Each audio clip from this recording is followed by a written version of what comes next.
Now this takes us to Fiji. Now I had a chance to visit Fiji for the first time in March. I went there before the coup. I went there because I went on my own, didn't organize a tour, by myself, nothing was planned, got a hotel at the last minute because I was told that these black people in the Pacific said they came from Africa. And they said it with great pride.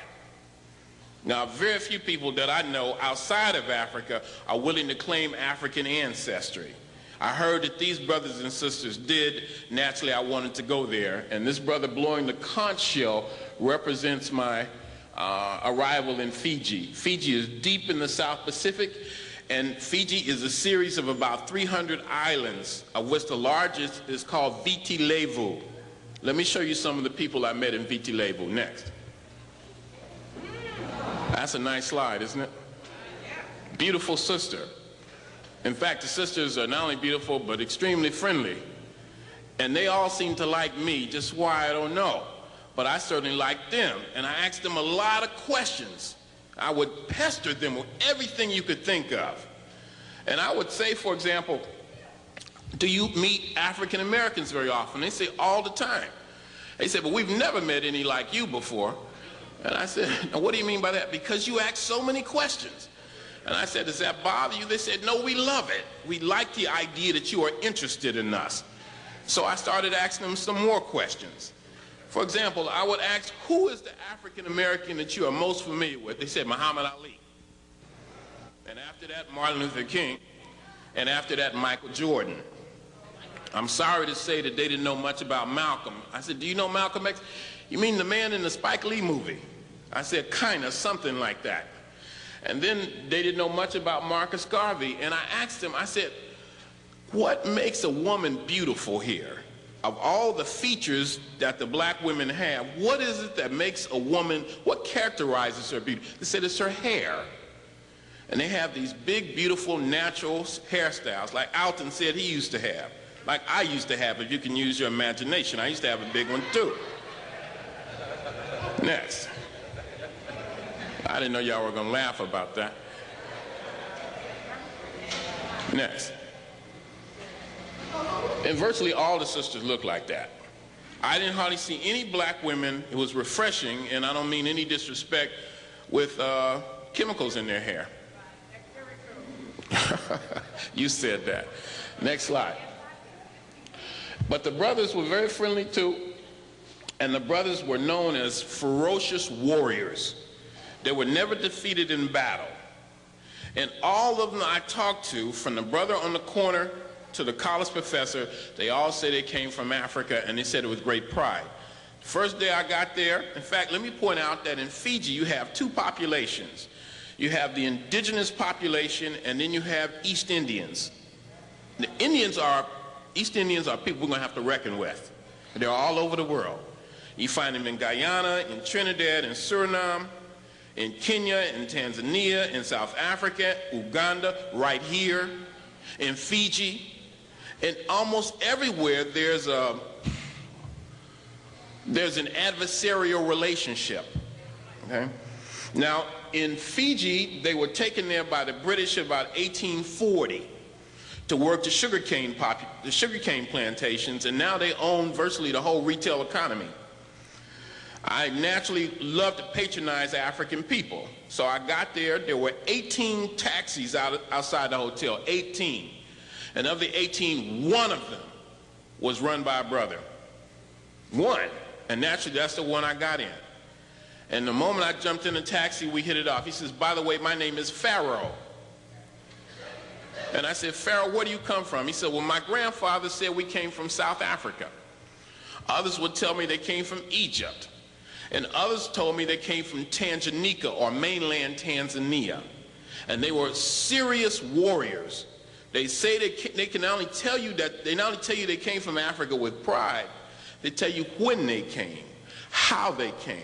They said not only are we from Africa, all the people of the Pacific come from Africa. Now, brothers and sisters, that knocked me out. Because I'm something of an egghead. I read all the time. Before I go to any place, I always study the area. But I never read that in a book. And so it really reinforced to me the belief that most of our history has not been written. And as a result of that, these are very exciting times that we are living in, because we are reclaiming our identity. We're rewriting our history. There's the African proverb that until the lion has his historian, then the hunter will always be a hero. And now you can see we are clearly writing our own histories. I think that from time to time you have cycles. In the 1920s, you had what is sometimes called the Harlem Renaissance, led by the Garvey movement. And then in the 50s and 60s, the struggle for democratic rights, so-called civil rights movement. I believe we're on the crest of another wave like that, another renaissance, and I really want to be a fundamental part of that. UAM is at the heart of that movement. Next slide. And you also have, among the Indians who came, you have black people who came over there too. Beautiful black women. I love African women. But the black people from India don't identify themselves with the black people from Fiji. And as a result of that, this coup took place. The Indians, in Fiji, black people control the army, the police, and they own most of the land. But the Indians have leased the land, and it was time to renew the leases, and the leases were next to nothing. And an Indian prime minister came to power because the black people couldn't hold it together.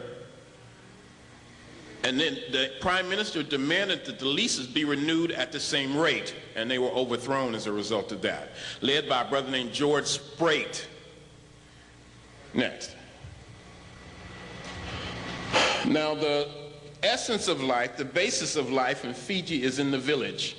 And this is a typical Fijian village. You don't see any black people who are homeless or hungry, because they can always go back to the village. And this is a typical village. I went into a lot of villages, and it was the heart of the trip for me. Next. This is the chief and some of the children of the first village that I had a chance to go to. And every time I would go in a village, unfortunately, I couldn't go by myself. There'd always be a handful of white people, because the tours would be organized in the hotels, and I didn't see but one brother from outside Fiji all the time I was there, and he didn't want to speak to me. With a white woman, and every time I walked past, I say, "Hey, brother," and he just hold his head down. He's ashamed, even in Fiji. You don't blame him either? All right. So I'm with these white folks. They don't like me, I don't like them, but I ain't over there for them. I want to go to the village. And I would go in the village with these Europeans, and the black people would see me, and they'd say, "Where are you from?" I said, "From the States, but my ancestors come from Africa." "Well, we come from Africa too." They said, "You come sit over here next to me." And we would sit and talk and drink kava and just ignore these white people all day. And I would love it. Next. You can see the children. This child has a heck of an expression on his face right here. I don't know what's on that kid's mind. Next. Serious look. Again, deep in the interior of Fiji or Viti Levu. Next. Well, I met this chief. Now, who does he look like? Dr. Clark. In fact, I told, once again, the same routine. He said, "Where are you from?" And I said, "The same place you're from." He said, "You come sit next to me." And he said, "Have you ever been to Africa?" I said, "Yeah." I said, "Have you been?" He said, "No, but I really would like to go." And we would sit and talk. I said, "You know, you look just like one of my teachers. He's an ancestor now." He said, "Really?" I said, "His name was John Henry Clark." Now, I'm sure he didn't know who Dr. Clark was, but he seemed to be delighted by the idea. Next. So he said, "You come sit next to me." That looks like a red, black, and green flag back there, don't it? Next. And by the time the day was over, we had just got real tight. Okay? He said, "You ought to come live over here." He said, "What do you do?" I said, "I'm a historian." He said, "Come over here and teach." And I said, "Man, I gotta go." He said, "Well, go, but come back." Okay? You're a distinguished guest.